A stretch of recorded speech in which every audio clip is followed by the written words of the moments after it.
Un accord est sur le point d'être conclu aux États-Unis pour mettre fin au shutdown. Bitcoin et Ethereum nous ont fait une bougie weekly pas très positive.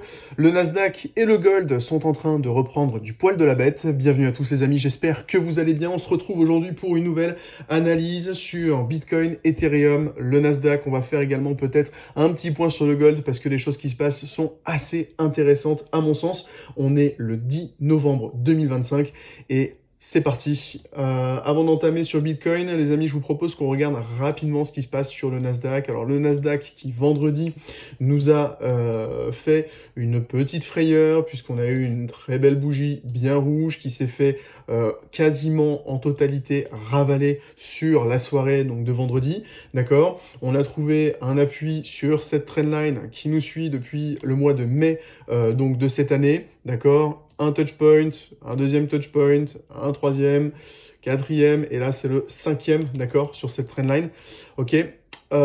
Et donc là aujourd'hui le Nasdaq tente de nous faire un rebond, ok. Maintenant, est-ce que c'est positif? Oui. Est-ce que le Nasdaq va nous faire un nouvel ATH? Très honnêtement, je n'en sais rien dans la mesure où déjà d'une part on a un joli displacement ici avec une fair value gap daily que le prix pourrait très bien vouloir retaguer avant de faire de la continuation baissière. Donc ça, ce serait dans le pire des scénarios. Pour continuer dans ce scénario, eh bien, c'est la première fois qu'on observe sur le Nasdaq une fair value gap baissière de cette manière avec... donc là, ici, c'est un displacement qu'on a. Donc on a cassé la dernière bougie haussière et on a fait du fair value gap baissier en weekly, ce qui me laisse penser que le Nasdaq est en train actuellement de perdre du momentum, ok. Et ce qui m'inquiète moi personnellement vis-à-vis du Nasdaq, c'est qu'on est eh bien sur cette trendline. Alors vous allez me dire, oui mais Dylan, c'est trop bien, on est sur une trendline, ça ne fait qu'augmenter.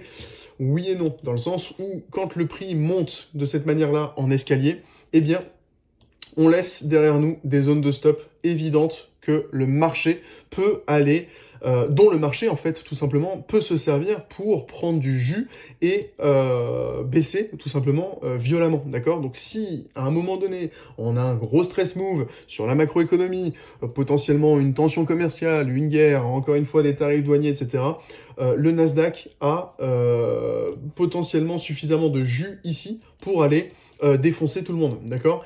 Et je vous le rappelle, alors évidemment, on va pas faire sur le Nasdaq en une journée moins 10%, moins 20%, d'accord. Ce serait un crack et quand même relativement énorme. Il faudrait qu'il y ait quelque chose quand même d'assez grave qui puisse se passer. Mais cela dit, voilà, on est en train de grinder petit à petit et ce mouvement n'a toujours pas été corrigé. À un moment donné, on viendra corriger ce mouvement. Maintenant, comment, quand?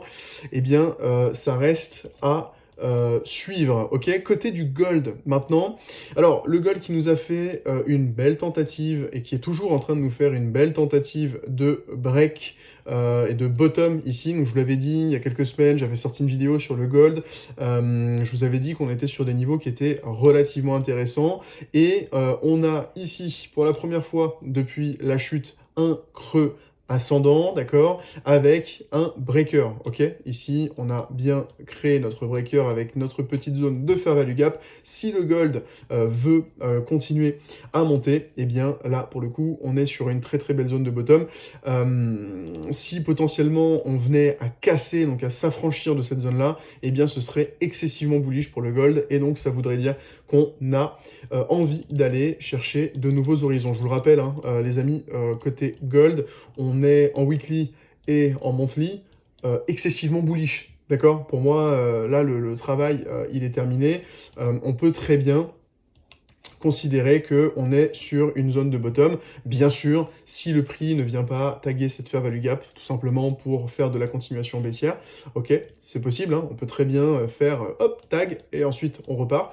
Maintenant, au vu du momentum qu'on a sur du weekly, sur du monthly, au vu également de la macroéconomie qui reste de plus en plus incertaine, je pense que le gold est voué à continuer de monter. En tout cas, moi je le vois aussi sur du court moyen terme, ok.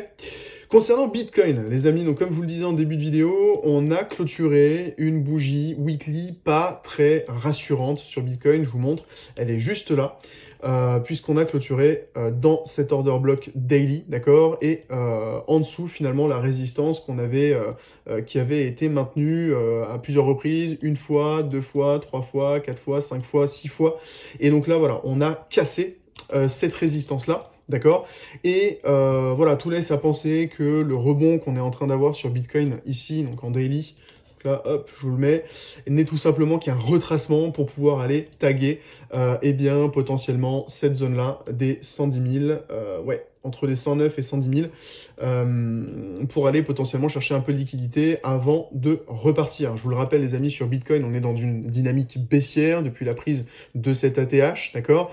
On s'est fait violemment rejeter la journée du vendredi 10 octobre, et pour moi, c'est la journée qui a, pour le coup, inverser la tendance de Bitcoin. Ok, on a respecté cette zone de fair value gap avant de faire de la continuation baissière, et donc là potentiellement le prix peut très bien venir chercher les stops qui sont ici avant de recommencer à aller chercher plus bas. D'autant plus, les amis, qu'on s'est arrêté juste pile avant une zone de liquidité qui est pour moi évidente, c'est le plus bas du mois de juin dont on parle hein, sur cette quotidienne depuis pas mal de temps maintenant.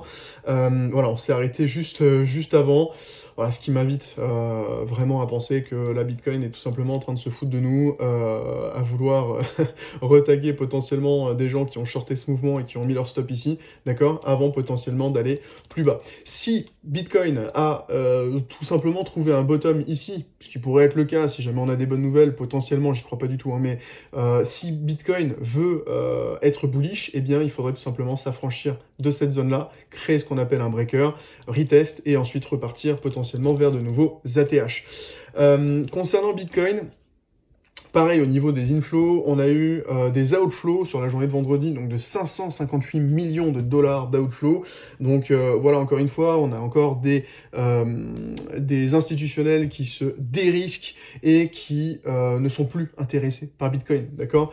Et si je regarde au niveau des liquidations, on a une très très belle zone de liquidité ici autour des 109, 110 000 qui correspond ici, eh bien, à la zone tout simplement qu'on est venu dessiner tout à l'heure. Donc voilà, encore une fois, soyez prudents les amis, puisque je vous le rappelle, on est dans une dynamique baissière sur Bitcoin, ok. Il n'y a pas d'intérêt sur les inflows, sur les ETF en tout cas, et je vous le rappelle, on a une très belle zone ici qu'on n'est toujours pas allé taguer, ce qui correspond à une zone de fair value gap, et également une zone de gap CME qui n'a toujours pas été comblée.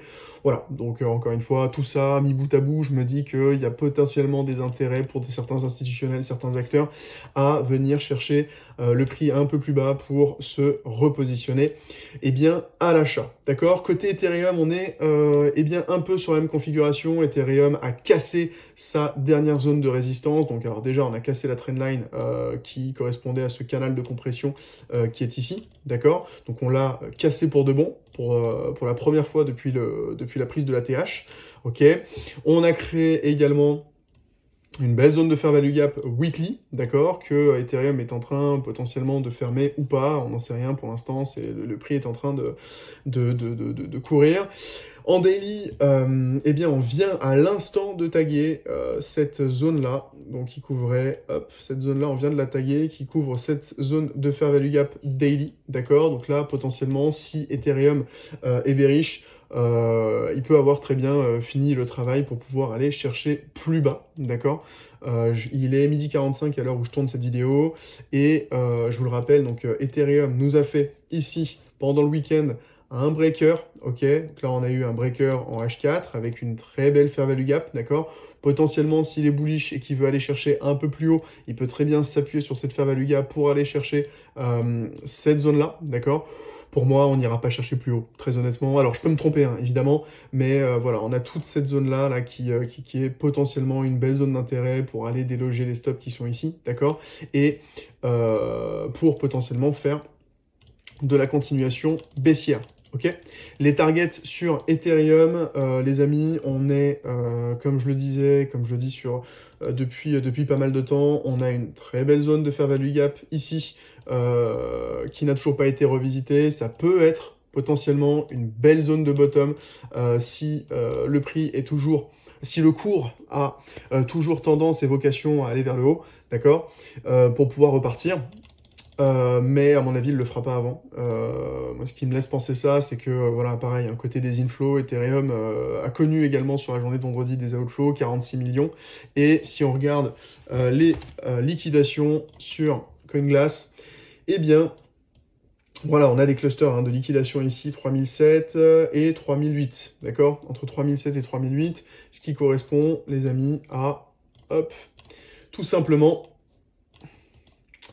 eh bien, voilà, 3007 ici, jusqu'à 3008, voilà, tout simplement. Donc ici, c'est une zone de potentiel de reversal. Si le prix a du jus, il va falloir qu'il s'affranchisse de cette zone-là, donc qu'on break cette zone-là, il ne faudra pas se faire rejeter. Très honnêtement, pour moi, si le prix atteint cette zone-là, ce sera pour continuer à aller plus bas. Je vous le rappelle, la dynamique sur Ethereum, jusqu'à preuve du contraire, est toujours baissière, d'accord? Donc sommet descendant, sommet descendant, sommet descendant, avant de repartir plus bas. Voilà les amis, j'espère que cette vidéo vous aura plu, que cette analyse peut vous aider au quotidien, vous, dans votre trading, dans eh bien, votre compréhension aussi du marché, des dynamiques de marché, ce qui peut se passer sur les prochains jours, les prochaines semaines. N'hésitez pas, si vous avez aimé ce contenu, à mettre un petit pouce vers le haut et à commenter cette vidéo, ça aide énormément au référencement de cette chaîne. Et on se retrouve pour une nouvelle vidéo quotidienne demain dans la matinée. D'ici là, je vous dis prenez soin de vous et à la prochaine. Ciao.